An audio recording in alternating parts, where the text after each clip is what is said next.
que é a anemia? Anemia é a situação em que a hemoglobina se encontra diminuída e, consequentemente, existe menor disponibilidade de entregar o oxigênio para todas as partes do corpo. A hemoglobina, ela se encontra dentro do eritrócito. E justamente porque o eritrócito é vermelho, é exatamente porque ele tem a hemoglobina dentro da célula.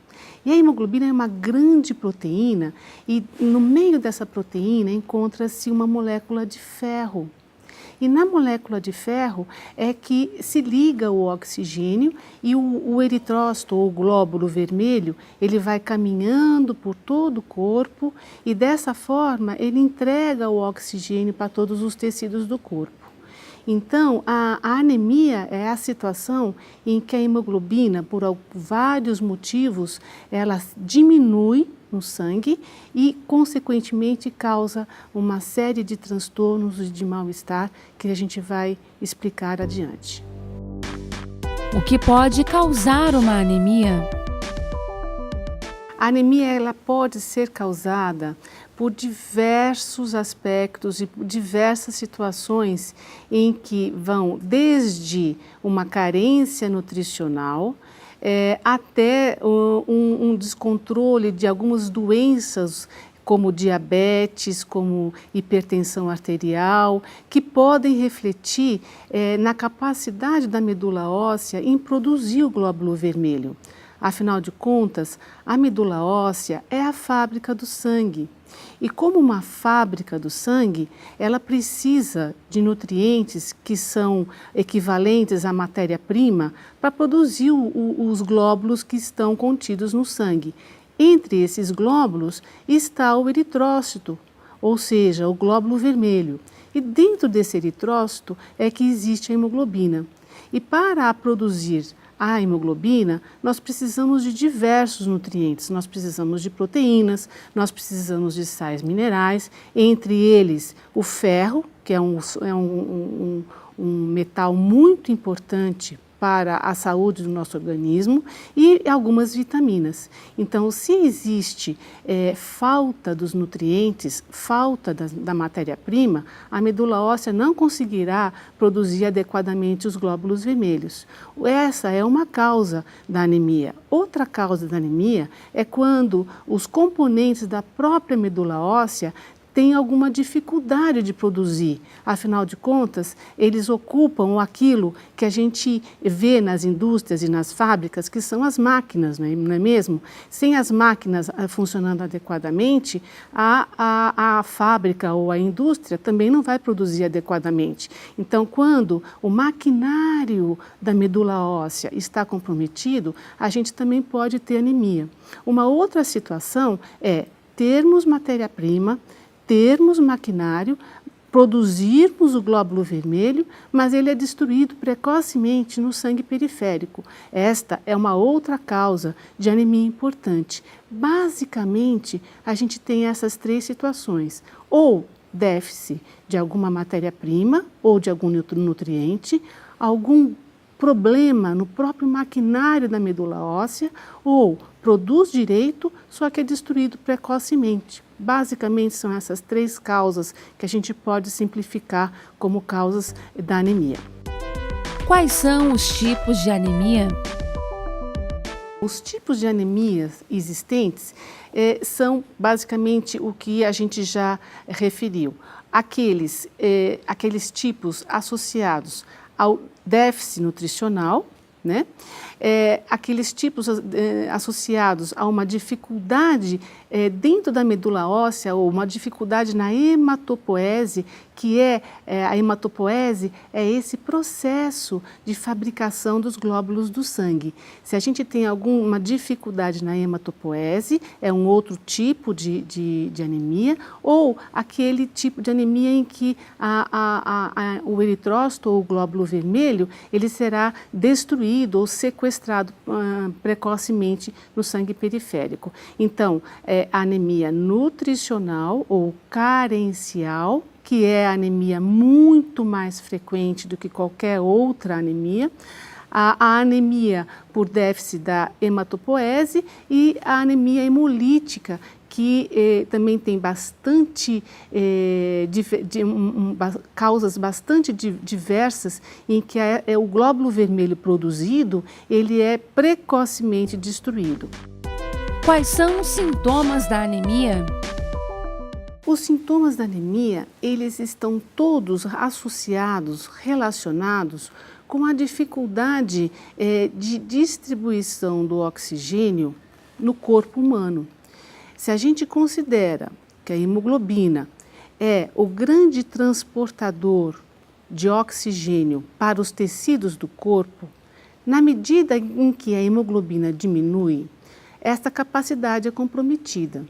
Então imaginem só, o cérebro, ele é um órgão preponderante para todas as nossas funções e capacitações. Na medida em que existe diminuição, né, do oxigênio, a gente consegue compreender que os sintomas gerados são decorrentes disto. Ou seja, a pessoa tem tontura, a pessoa tem muito cansaço, ela tem um desânimo, falta energia para ela conseguir lidar e fazer as funções do dia a dia.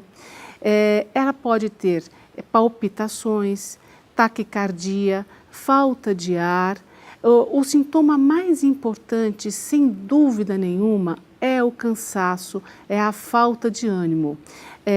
Pode sentir, por exemplo, muito frio. Ela pode ter fraqueza para poder andar, falta de ar na hora que precisa caminhar um pouco mais, fazer as suas atividades do dia a dia. Se está acostumada a fazer atividades esportivas, ela vai perceber que ela não consegue ter a mesma performance que ela tinha anteriormente. Por quê? Porque quando a gente faz atividade física, os músculos precisam muito de oxigênio. Na medida em que a gente tem uma menor capacidade de distribuição do oxigênio, ela não vai conseguir ter a mesma performance que ela tinha anteriormente. Outros sintomas importantes é queda de cabelo. Ela percebe, por exemplo, que ela vai tomar uma queixa muito frequente, o cabelo fica fraco, o cabelo está caindo mais intensamente, frio, um excesso, uma intolerância ao frio, unhas fracas, pele seca, dores ósseas podem acontecer frequentemente quando a anemia está mais avançada. Um sintoma muito interessante é que, como a anemia mais frequente é a anemia por deficiência de ferro, o organismo, por si só, ele vai buscar alimentos, ou ele vai buscar que provoque um tipo de fome, que é uma fome por coisas muito estranhas. A pessoa tem vontade, por exemplo, de comer gelo, ela tem vontade de comer arroz cru, ela tem vontade de comer terra. Por quê? Porque o organismo associa a esses elementos o suprimento do ferro. Porque, afinal de contas, a anemia ferropriva é a anemia muito mais frequente. Então, um sintoma que pode acontecer quando a carência de ferro é muito intensa é essa alteração do paladar, vontade de comer coisas estranhas, como eu citei anteriormente. Mas, sem dúvida alguma, o sintoma mais frequente, mais importante é o cansaço, o desânimo, a sonolência, que é o reflexo do déficit de oxigênio, principalmente na nossa capacidade mental. Quais os alimentos mais indicados para quem tem anemia? Considerando que a anemia por carência de ferro é a anemia mais frequente na população, e isso é um fato, o alimento mais importante é a carne.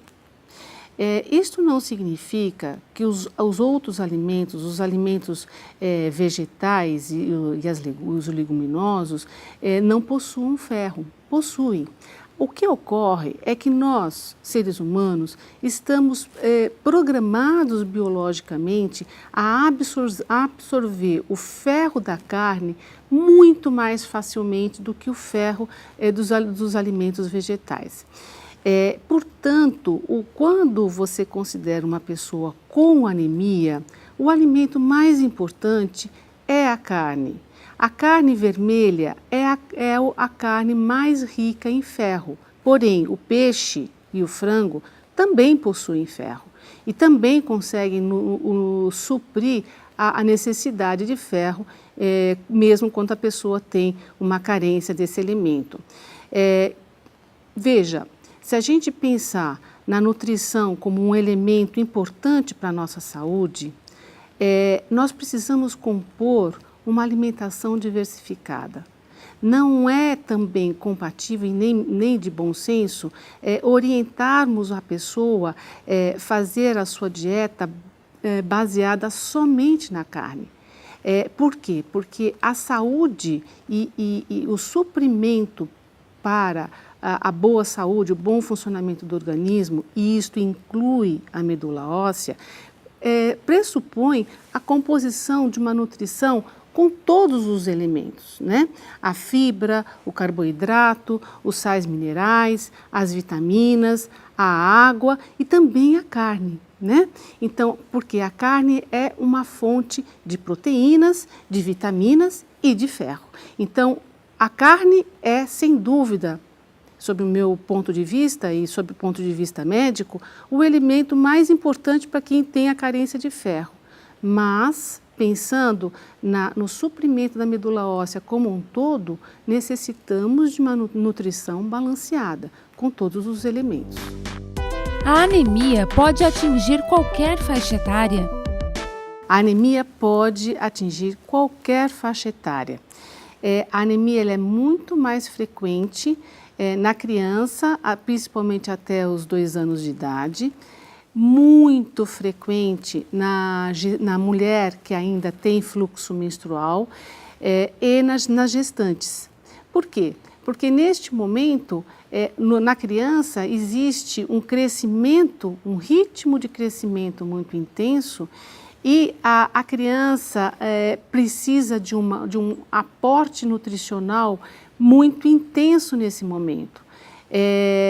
Associado a outros aspectos, a criança fica vulnerável a não conseguir suprir o seu organismo com todos os nutrientes que ela necessita. E a produção do tecido sanguíneo tem um ritmo muito intenso e isto se intensifica muito na fase de crescimento. Por isso, a carência de ferro nessa faixa etária é muito frequente. Na mulher que tem fluxo menstrual, ela perde ao longo do tempo, continuamente, uma quantidade de sangue que ela muitas vezes não percebe que é excessiva. O fluxo natural, normal, o que não é prejudicial para uma mulher no fluxo menstrual, é ela sangrar no máximo uns 3 dias, mais ainda se chegar no máximo em 4 dias. Normalmente é muito frequente as mulheres atingirem o fluxo menstrual que vai aí de 6, 7 dias, todos os meses. Ela vai se acostumando com isso e ao longo do tempo a carência de ferro vai se estabelecendo e essa carência aumentando, ela vai levar a uma anemia e muito frequentemente, até os dias de hoje, essa mulher infelizmente precisa receber transfusão de sangue porque nós não temos tempo para recompor o tecido sanguíneo dela em tempo para que ela não passe por uma situação de maior risco. Então, é muito importante as mulheres entenderem que se tem um fluxo menstrual um pouco mais intenso, isto é uma situação muito importante que vai levar a uma anemia em algum momento da vida dela. E um outro momento que é a gestação, justamente porque o feto está se desenvolvendo, a mulher está suprindo, né, a necessidade da formação do sangue desse feto, ela também está vulnerável a uma carência nutricional nesse momento. São esses 3 momentos em que a anemia se faz presente mais frequentemente, mas a anemia pode ocorrer em todas as outras fases da vida. vida, inclusive nos idosos, né? Que muito frequentemente a gente considera que algum grau de anemia pode ser assim tolerável ou compreensível ou aceitável na fase mais avançada da vida, mas isto deve ser revisto, ok? Mesmo na fase mais avançada da vida, a gente não deve considerar a anemia como algo normal. Quais são os principais tratamentos para a anemia? Os principais tratamentos para anemia são justamente a reposição, né, dos elementos que estão faltando para que a medula óssea possa fazer a produção dos elementos do sangue adequadamente. Nesse sentido, se sobressai a reposição do ferro. Por quê? Porque a anemia por carência de ferro, por tudo aquilo que a gente já comentou, é a anemia mais frequente, muito frequente. Temos em algumas regiões do Brasil que em torno de 50% das crianças, às vezes até em algumas regiões até um pouco mais, possuem algum grau de anemia. Para uma criança, isto é muito danoso. Então, um dos tratamentos para a anemia é a reposição de nutrientes.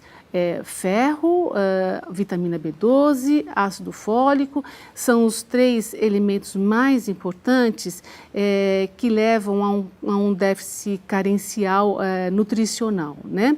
Outros tipos de tratamento são os tratamentos voltados para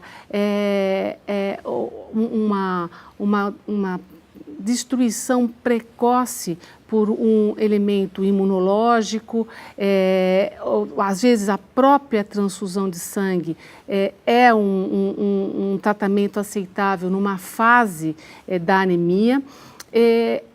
Conforme a causa dessa anemia, isto pode ser necessário tratamentos mais complexos e um tratamento muito importante para a anemia que a gente não pode deixar de considerar é a influência das doenças crônicas que podem também gerar anemia. Eu vou exemplificar isso de uma forma mais concreta. Se eu tenho diabetes, se eu tenho problema na tireoide, se eu tenho hipertensão arterial, que são problemas muito frequentes na população, se estas doenças não estão devidamente controladas, isto vai poder causar também a anemia. Por quê? Porque a medula óssea, ela necessita para um bom funcionamento o equilíbrio metabólico de todo o organismo. Na medida em que esse equilíbrio não está presente, ela sofrerá a influência desses outros órgãos e não conseguirá produzir adequadamente os glóbulos do sangue. Como é feito o diagnóstico da anemia? O diagnóstico da anemia, ele é baseado, em primeiro lugar, nos sintomas do paciente. Portanto, é muito importante estarmos atentos, né? Atentos ao que estamos sentindo em relação ao cansaço, ao excesso de frio, à falta de ar, observar sangramentos, né? É muito importante estarmos cientes de como a gente pode observar que o nosso corpo está sangrando, né? A mulher observando o ritmo, o volume da sua menstruação. E todos nós observando os órgãos onde o sangramento pode se expressar. Primeiro, pele. Então, nós temos que estar atentos por manchas, hematomas, petequias. Hematomas todo mundo sabe o que são. Petequias são pequenas manchas violáceas, bem vermelhinhas, que também são sangramentos na pele. Manchas como hematomas e petequias na mucosa, né? Sangramento na urina, sangramento nas fezes. Raramente as pessoas estão atentas em observar como é que está a cor da urina e como é que estão as fezes, que são 2 locais onde frequentemente nós temos sangramento. Então, e outros aspectos importantes, por exemplo, é a icterícia. né? A icterícia, muito frequentemente, ela acompanha a anemia. Portanto, percebermos como está o nosso corpo, né? Olharmos se estamos pálidos, né? A cor da palma da mão é um local, a palma da mão é um local importante para sabermos o quanto que nós estamos pálidos ou não. O glóbulo, né? A pálpebra, frequentemente já todo mundo pensa em olhar a pálpebra, né? Para ver se tem anemia ou não. Olhar a esclera, o olho, o branco do olho, se está amarelado ou não. Todos esses aspectos compõem, se a gente se percebe, compõem dados importantíssimos para que a gente leve ao médico e o médico possa levantar a hipótese de anemia. Tendo feito isso, né, o médico poderá solicitar exames e o exame mais importante é o hemograma. O hemograma nada mais é do que um mapa, né, dos glóbulos do sangue. E nós temos aparelhos que conseguem nos ajudar muito a dar os dados, né, que nós necessitamos para avaliar como é que estão os glóbulos do sangue de uma pessoa. E temos o microscópio, que é um grande aparelho que a gente consegue visualizar, avaliar diretamente como estão os glóbulos, como estão as células sanguíneas. E com isso o médico consegue compor o diagnóstico de anemia. E as causas de anemia, para a gente avaliar as causas que estão levando a essa anemia, a gente vai precisar compor um conjunto de exames para a gente poder chegar à conclusão se essa anemia é carencial, se ela é um problema da medula óssea ou se ela é um problema de destruição precoce dos eritrócitos.